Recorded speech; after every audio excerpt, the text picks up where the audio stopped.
a few artists in the bass and electronic scenes that I hold in very high regard, such as Kayzo. I feel like he is one of my favorite artists because I'm also a really big metalhead. I love metal, I love electronic music, and this is one of the few artists that manages to combine both genres in such a great way, while also maintaining like a really unique style. And last year, Kayzo released his new album, New Breed, which was one of my favorite albums of 2022. And I haven't had a chance to review much music lately. I kind of stopped doing that, but I realized like it's time to do it again because I really enjoy music. I really enjoy electronic albums, and I think it's time for a new review. And today I chose, because he released the album once again as the VIP edition, I decided to review the entire thing and also share some of my thoughts because I think it's a really great album that deserves people's full attention and people's full support, and it's really amazing, and I hope I get to see some of these songs live when he comes back to Mexico. But anyways, today I'm going to go review New Breed once again after it was released with the VIP edition and go through some of my thoughts with the songs because they are really, really great songs. So Kayzo is one of my favorite artists for many reasons, and I feel like the way he releases singles and albums and they complement each other really well is done in such a great way. His 2019 album Unleashed is one of my favorite albums of all time, and New Breed really, really reaches that bar. I feel like this album is also special because it's like very long too. It has way more songs than before. And these 20 songs plus the 3 VIPs, I feel like are really unique in a way. Some of these also took me a few listens to really get into, but once they really clicked, I was enjoying them so much. So what I'm going to do right now is go through some of the singles he released, I think during 2021 towards 2022, and then continue with the rest of the album and go through the whole thing, like seeing which songs were the best.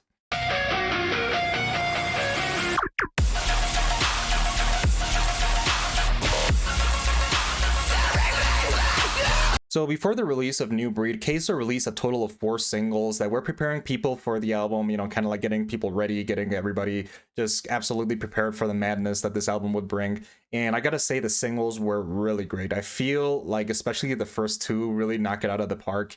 And the first one is The Sickness with Ghost Kid, and The Sickness was really, really enjoyable. It's a kind of a, I would call it like I heard someone on Twitter once call it like black and white color bass because the drops are basically in the same style as color bass, and it mixes really well with the metal, but it's done in such a dark, powerful, intense way that is really smooth. And this song really is great, especially with the vocals of Ghost Kid, which is really enjoyable. I especially like his songs with Inhuman; they're really good.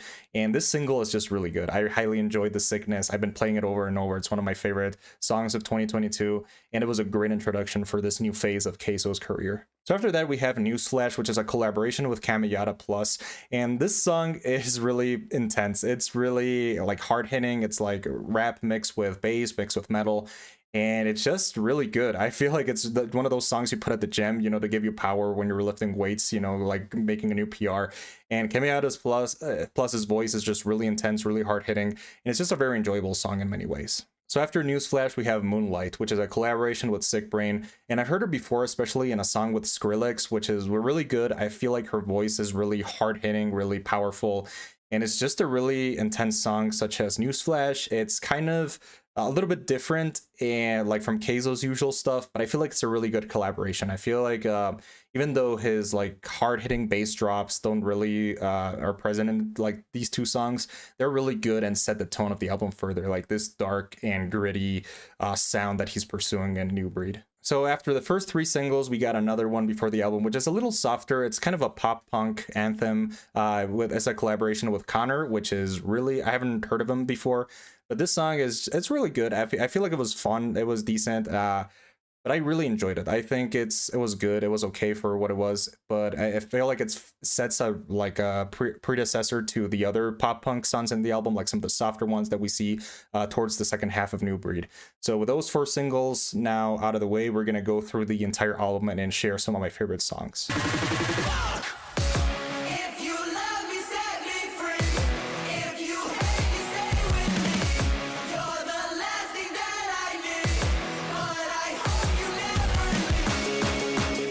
So overall, I think like New Breed has a very good theme going on, especially from the cover art. I feel like it's really intense. It sets up like Kayzo's name and like some like gritty background images that I feel like are really good. And the second album, like the VIP edition, also does the same thing with the inverted colors.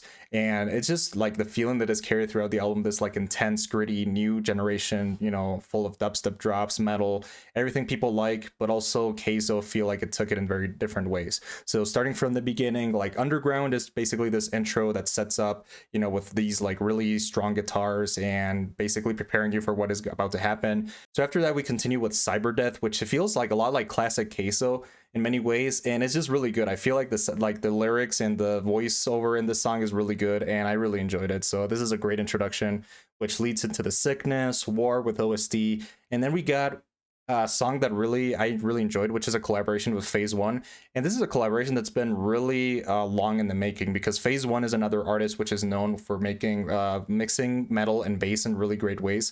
And this song with Aaron Pauli, I think of Mice and Men, was really good. I feel like the vocals, the drops, everything was done really well. And Kayzo and Phase One mixed their their sound styles in such a way that it was really done in a great way. So after Meet You in the Sound, we get a song with Jiki or Jiki. I don't know how you pronounce that, so I'm sorry if I pronounced that wrong. But Gateway is really good. I feel like this one mixes that classic Never Say Die Black Label sound that many artists did during that time with Kayzo's like metal guitars and his style that is so iconic.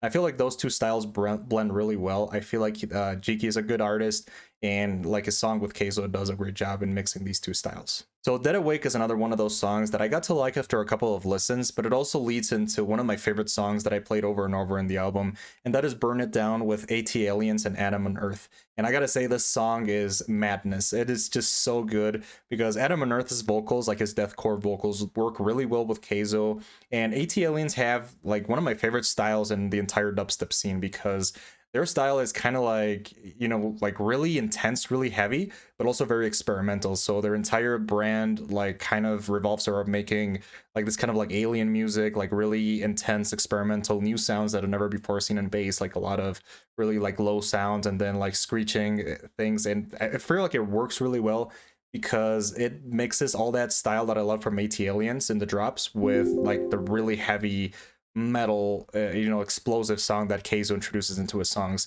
and then add that to Adam and Earth's voice, and that's the cherry on top. You got a masterpiece right there. So yeah, Burn It Down, great song. Don't skip it. It's just amazing in so many ways. After that, we continue with some of the three of the other singles, which are Newsflash, Moonlight, Poser, and then we come to one of my other favorite songs in the album, one of the best songs of 2022, which was Love Me, Hate Me, with Dwayne and Cray.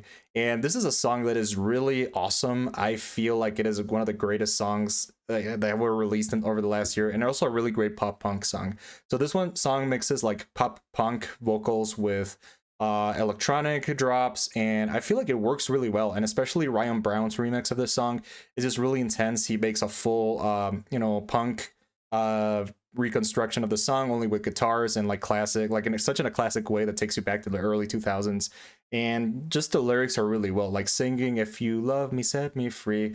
It was just a really amazing experience. I feel like this song is one of my favorites in the album. I really didn't expect it to be that good. I thought it was going to be another filler song, but I just loved it so much. I feel like it was a great song in so many ways. So then we get to the second part of the album, which is like a little bit more chill than the first one. I feel like the first one is kind of like these heavy dubstep drops. We're focused on that. And then the second one is more like softer, like, you know, like punk, more guitar driven songs. And starting with Bottle of Rain, which is really good. It's a collaboration with Poor Stacy, which I thought was really good. It's a really amazing song that is really soft, and it's also like leads into the next ones, which the next one is New Breed. It's the title song of the album, and I was really surprised, because this song is actually a remake of one of other Kayzo's best songs, which is This Time, which was released in 2017 in Monster Cat. So New Breed, I thought it was really good in so many ways. I feel like this one just completely reinvents that song. It really like adds its own flair of Kayzo's evolution as an artist, and it's just a really good introduction to the next songs. Then we got Shit Show, which is a good song in a lot of ways. I feel like it was really enjoyable, but I feel like the one next, like after that, is also much better than that one. It's Lost My Way, which is a really great song. I feel like I heard Mode Step's version of this song before, but this one I feel like it does its own thing with Kayzo's style. I feel like this song, Lost My Way, especially with the drum and bass beat, was really well done. And I feel like, and this one actually took me a couple listens. Like I didn't really listen to it much the first time I listened to the album in 2022, But with this new version, I listened to it over again. I was like, wow, this is a really good song. So it really grew into me. And yeah, Lost My Way is really good. Then Crown of Thorns with Bloso and Balance. I feel like this is another song that had to grow into me, especially because I wasn't really familiar with Bloso's sound. But then after he released this album in Welcome Records, I feel like I really got to know him better, and I appreciated this song much more. I feel like it's a good song once you get to know it, and yeah, I really enjoyed it. And then Waste Away, Save Me, and Make You Miss Me are the last three songs in the album. And these three songs are very similar to each other. They're really like softer, like what I mentioned before, the softer, more guitar-driven songs. I feel like they're an excellent way to basically finish the album.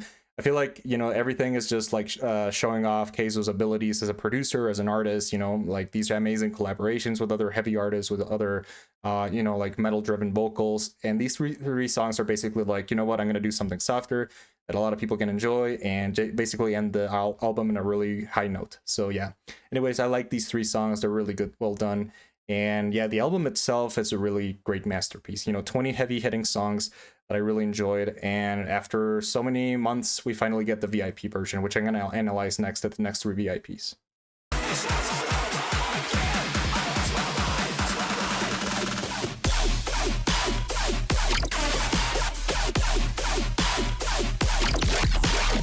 So overall, Kayzo released three VIPs with this new edition, which were for Moonlight, Newsflash, and Love Me, Hate Me. And I gotta say, the choice of Love Me, Hate Me and Newsflash were really well done. Moonlight was not a song that I got to enjoy as much as the other two, but I feel like his decision to put this song was like well done because Sick Brain is a pretty big producer artist. And the way he released it as a single also makes me think that it was one of his favorite songs in the album. So making a VIP was really well done. And actually, I like the VIP more of Moonlight. I feel like it's just better well done with, you know, like kind of like a drum and bassy, you know, drop in the middle of the song. But the one that really shines is the Newsflash VIP. I feel like that one is one of my favorite songs in the entire album. I like it way more than the initial one, especially because it has like a heavy dubstep drop. So if you like those kind of music, if you like, you know, getting very excited at the gym or something, that song is going to be really good. So Newsflash VIP is probably my favorite of the three VIPs. And the VIP for Love Me, Hate Me, I feel like it was also well done. It's kind of like a more kind of like housey song. It's a very interesting spin on the original, but it works really well, especially with the vocals. I think I like the original better, and then like the pop punk Ryan Brown remix had like the top. I feel like that was really well done. But I like those three VIPs. I feel they were very good. I wish we could have gotten like a few more, maybe like two or three more. It's like kind of like in the way Subtronics basically VIP'd his entire album again. But it would have been nice, but I still think it was a good idea to include these in the album, in the new one. So anyways, those are pretty much most of my thoughts about New Breed Deluxe. I feel like this is a great album. I really was between that one and Trivecta's album for the 2022 album of the year. But I feel like this one is very valuable, and I really enjoyed it. And it's really well made for dubstep fans and also for metal fans. So anyways, I think those are my thoughts on the album. I think I'm going to give it as a final score a 92 out of 100. It's definitely really good. And yeah, so if you like Kayzo, if you like these kind of music, please check this album out. And that'd be everything for today. So I'll see you guys later, and have a great day.